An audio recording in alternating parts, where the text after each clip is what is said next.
nationalism that brought freedom to the people of Uganda and Tanganyika and Sudan and Somaliland.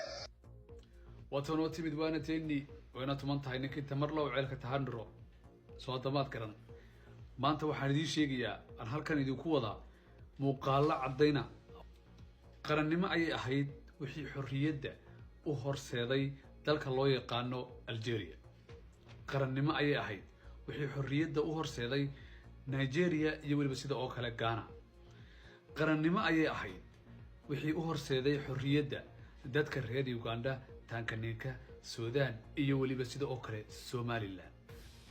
It was nationalism that brought freedom to the Algerians. It was nationalism that brought freedom to the Nigerians and to the Ghanaians. It was nationalism that brought freedom to the people of Uganda and Tanganyika and Sudan and Somaliland. halkaasi ayuu baysay qasiidkeen noqonaya balse hadalka aan sii wado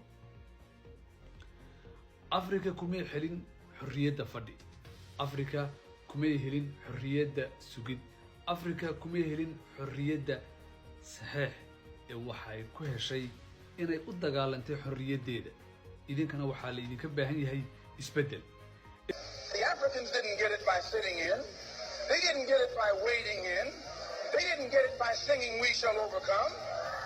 ereyadaasi waxa ay ka soo baxeen afka ninkii loo yaqaanay Malcolm X ee Mareykanka ahaana Mareykanka madow kaasi markii uu u dagaalamayay xorriyadda dadka madow.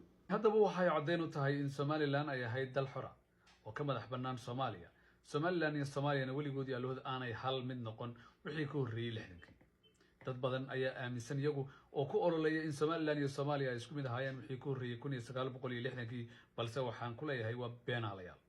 sababtoo ah wadamadan la tiriyay qaarkood waa bariga Afrika sida ay u badan yihiin waliba haddii aynu soo qaadano wadamada Tanzania iyo waliba sidoo kale Uganda geesta kale wadanka kale ee loo yaqaano isagana Sudan waa East Africa ama Afrikada bari ee aynu ka mid ka nahay hadeenahay reer Somaliland ayay arrimahani khuseeyaan haddaba cadeymahaasi aan idin soo hordhigay wadinka arkaya Soomaaliya way iska sheegataa waxaan ay ka sheekayso xuquuqda marka arintani waa 1960kii ayuu muuqaalkani ahaa tani waxay noqon doontaa cadeymaha ugu badan ee Somaliland ay haystaan jamhuuriyadda Somaliland ay noqon doonto mid ku meel marto maadaama oo aanay jirin wax kale oo cadeyna oo ay haystaan Soomaaliya haddaba cadeymaha intay isa soo tarayaan waxa weeye dhibaato horle ay ku noqonaysaa Soomaaliya waxaanaba macquula siya horaan idinku sheegay in Soomaaliya laga xukumo Somaliland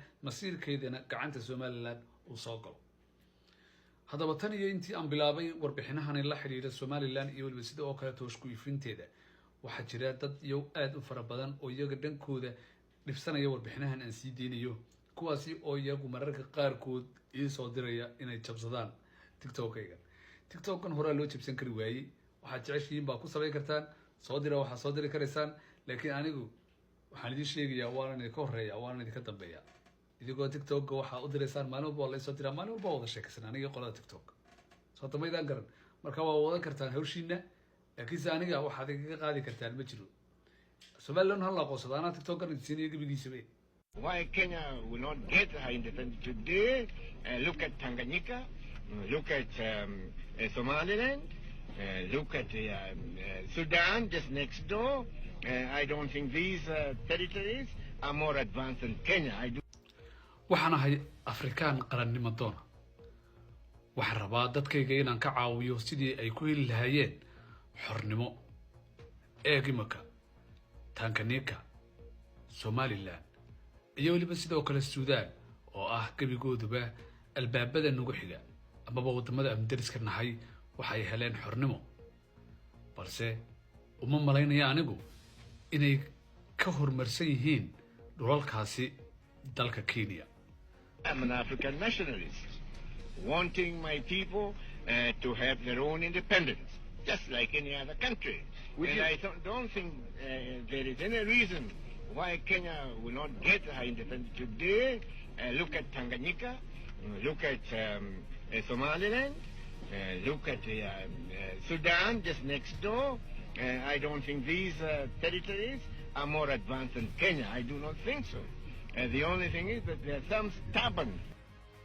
cadeymahan ayaa iska soo daba dhacayay marka ka dambaysa iyadoo Somaliland guusha ku sii dhawaanaysay Somalilandna ay noqonayso mid iyadu meel kasta iyadu iskaarsiisa haddaba buqcadan Ilaahay ku abuuray Somaliland ayay cid kasta u soo hanqal taagaysa geesta kale haddaba Jomo Kenyatta hadaladani uu jeedinayay waa hadallo dhaxalgal ah meelo fara badanna loo soo qaato oo caalamka ah ma jiro hal cadeyna oo ay haysato Soomaaliya taasi oo ah inuu Talyaanigii ka tagay Soomaaliya xaaladda ayaa ku sii xumaanaysa marka ka dambaysa marka Somaliland keedkeeda la soo foqo maadaama oo Soomaaliya iyadu aanay haysanin wax cadeyn ah inqilaabkii dhacay sanadkii 1900